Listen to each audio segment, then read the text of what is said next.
வணக்கம். சற்று முன் கிடைக்கப்பெற்ற மிக முக்கியமான செய்தி ஒன்று வெளியாகி உள்ளது. தேர்தலில் தோல்வி அடைந்து விடுவோம் என்ற அச்சத்தில் ஊரை விட்டு ஓடிய அதிமுகவின் வேட்பாளர்கள் தென் மாவட்டங்களில் தற்பொழுதே பயத்தில் அதிமுகவின் வேட்பாளர் தொகுதியில் இல்லை என்ற தகவல் சசிகலா அவர்களால் பிரச்சாரத்தில் பேசப்பட்டது சமூக வலைதளங்களில் வைரலாக பரவி வருகிறது.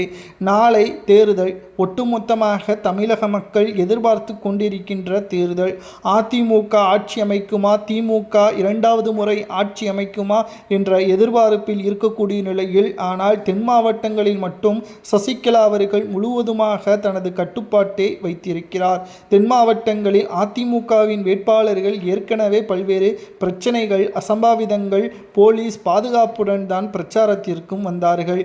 நேற்று முன்தினம் கூட அதிமுகவின் வேட்பாளர்கள் ஊருக்குள் அனுமதி கிடையாது என்ற பிரச்சனையால் சசிகலா அவர்களுக்கே தென்னை மரத்தில் ஓட்டுக்கள் பதிவாகும் என்றும் பலரும் கூறினார்கள். தற்பொழுது நாளை ஓட்டு நடைபெறக்கூடிய நிலையில் அதிமுகவின் வேட்பாளர்கள் ஊரில் இல்லை, தொகுதியில் இல்லை என்ற தகவலும் கிடைக்கப்பெற்றுள்ளது.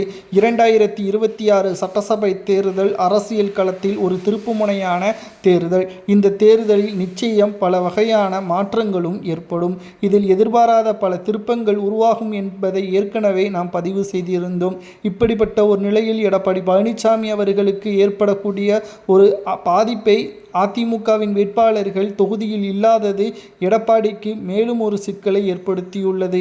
பணப்பட்டுவாடா அதிமுகவின் வேட்பாளர்கள் செய்வதாக பல குற்றச்சாட்டுகளும் கைது நடவடிக்கையும் மேற்கொள்ளப்பட்டு வரக்கூடிய நிலையில், தென் மாவட்டங்களில் பணப்பட்டுவாடா செய்தாலும் எந்த ஒரு பயனும் இல்லை, இதனால் தொகுதியில் இருப்பதை விட தொகுதியை விட்டு வெளியேறிவிடுவோம் என்ற மன உளைச்சலில் அதிமுகவின் வேட்பாளர்கள் பலரும் தென் மாவட்டங்களில் இருந்து சென்னைக்கு வந்துள்ளனர். இதனால் அதிர்ச்சியடைந்த எடப்பாடி பழனிசாமி அவர்கள் தேர்தல் ரிசல்ட்டுக்கு முன்னாலே தென் மாவட்டங்களில் தோல்வி உறுதி என தகவலும் தற்பொழுது கிடைக்கப்பெற்றுள்ளது. நிச்சயம் இந்த முறை அதிமுக ஆட்சியை பிடிப்பது கடினம், அதற்கு காரணம் எடப்பாடி பழனிசாமி மட்டும்தான் என்ற தகவலும் கிடைக்கப்பெற்றுள்ளது. எடப்பாடி பழனிசாமியை ஆதரிக்க நாங்கள் ஒருபோதும் மக்களுடன் மக்களாக களத்தில் இறங்க மாட்டோம் என்று அடிப்படை உறுப்பினர்களும் கூறியுள்ளனர். தற்பொழுது அதிமுக தோல்வியடைந்தால் வேறு யாரும் காரணம் கிடையாது, எடப்பாடி பழனிசாமி மட்டும்தான் காரணம் என்பதை முழுமையாக ஏற்றுக்கொள்ளத்தான் வேண்டும் என்ற தகவலும் சமூக வலைதளங்களில் பதிவுகளை நம்மால் பார்க்க முடிகிறது. 2026 சட்டசபை தேர்தல் அரசியல் களத்தில் ஒரு திருப்புமுனையான தேர்தல். இதில் தென் மாவட்டத்தில் உள்ள அதிமுகவின் வேட்பாளர்கள் அந்தர்பல்டி அடித்திருப்பது சரியா, ஊரை விட்டு ஓடியது சரியா என்பதை கமெண்ட் வாயிலாக கூறுங்கள்.